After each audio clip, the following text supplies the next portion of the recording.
سچائی کی طاقت۔ ایک گاؤں میں ایک غریب مگر ایماندار لڑکا رہتا تھا۔ علی ہر حال میں سچ بولنے کا عادی تھا، چاہے کوئی بھی صورتحال ہو۔ گاؤں کے لوگ اس کی ایمانداری کی بہت عزت کرتے تھے۔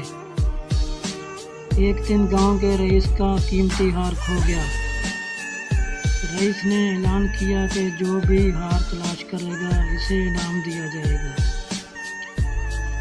اتفاق سے علی کو وہ ہار ایک درخت کے نیچے ملا۔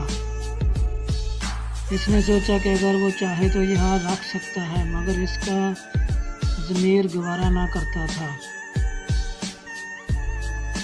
وہ سیدھا رئیس کے پاس گیا اور ہار واپس کر دیا۔ رئیس نے علی کی ایمانداری دیکھ کر نہ صرف اسے انعام دیا بلکہ اپنے کام کا نگران بھی بنا دیا۔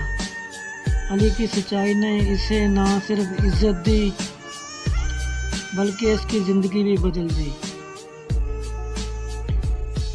اس کہانی سے ہمیں یہ سبق ملتا ہے کہ سچائی ہمیشہ کامیابی اور عزت کا باعث بنتی ہے، چاہے حالات کیسے بھی ہوں۔ چینل سبسکرائب نہیں کیا تو سبسکرائب کر لیں۔